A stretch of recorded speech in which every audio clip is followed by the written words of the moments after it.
रजनी का पति राजेश एक फैक्ट्री में नौकरी करता था। घर में उनके अलावा उसकी सास और छोटी ननद थे।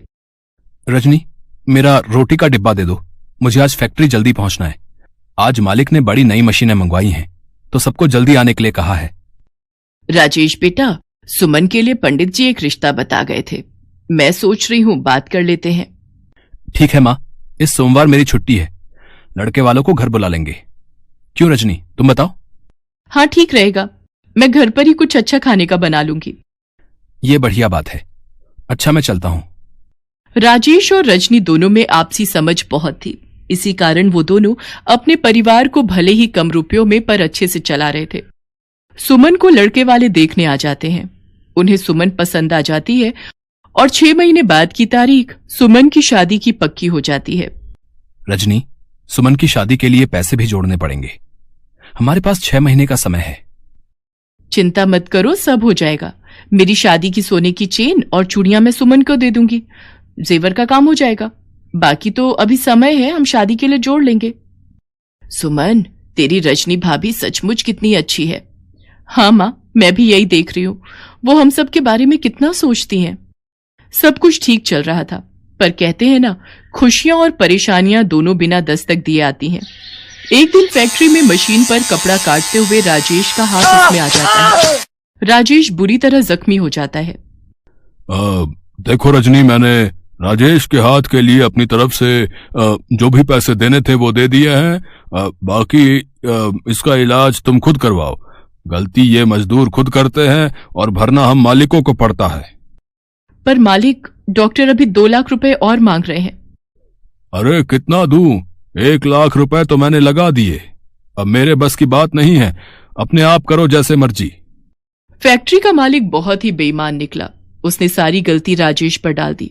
रजनी के पास अपने जेवर बेचने के अलावा कोई चारा नहीं था। उसने अपनी पाई पाई राजेश के इलाज में लगा दी। 1 महीने बाद राजेश को हॉस्पिटल से छुट्टी मिली और वो घर आया, पर अभी भी राजेश का हाथ ठीक नहीं था और घर में कोई कमाने वाला भी नहीं था। इसलिए पैसों की परेशानी शुरू हो गई। उधर सुमन की शादी के दिन भी नजदीक आ रहे थे। सब कैसे होगा, कुछ समझ नहीं आ रहा। सुमन की शादी को 4 महीने बाकी रह गए हैं। माँ जी, आप चिंता मत करो, जब तक मैं इस घर में हूं, इस घर पर कोई आंच नहीं आएगी। मैं काम करूंगी माँ जी। पर रजनी, तुम क्या काम करोगी? कोई ना कोई काम मैं ढूंढ लूंगी। कोशिश करने से सब काम हो जाते हैं। रजनी रोजाना ही काम की तलाश में घर से निकलती थी। एक दिन चलते चलते उसे प्यास लगी। उसने एक टमाटर सूप की दुकान देखी। रजनी ने वहां से पानी पिया। कुछ देर वो टमाटर सूप बनाने वाले को सूप बनाते हुए देखती रही। दुकानदार गर्म गर्म टमाटर सूप कटोरे में डालता, उसमें ब्रेड के टुकड़े डालता और क्रीम मिलाकर ग्राहकों को बेच रहा था। रजनी को यह काम बहुत ही आसान लगा। ग्राहकों की भीड़ भी सूप की दुकान पर लगी हुई थी। अगर मैं भी टमाटर सूप का ठेला अपने मोहल्ले के पास लगा लूं तो ये सूप बनाना तो बहुत ही आसान है। राजेश अभी कुछ समय और काम पर नहीं जा पाएंगे।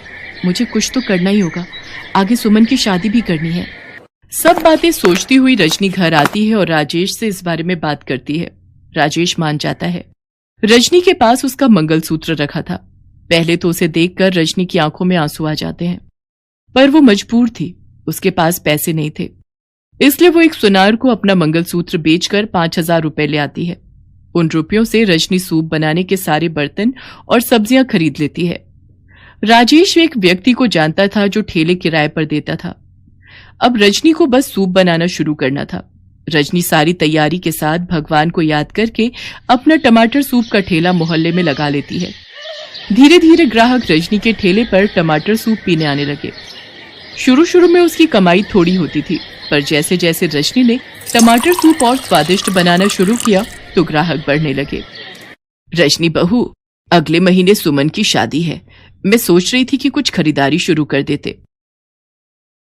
माँ जी, आप चिंता मत करो, मैंने 5 लाख रुपए की एक कमेटी डाल दी थी।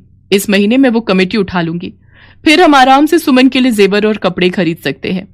बाकी रोजाना की कमाई से भी कुछ न कुछ बचत हो ही जाएगी। रजनी, तुम जैसी बहू पाकर हम सचमुच बहुत धन्य हो गए। तुमने इतनी परेशानियों के बावजूद भी हिम्मत नहीं हारी, बल्कि टमाटर सूप का काम शुरू किया।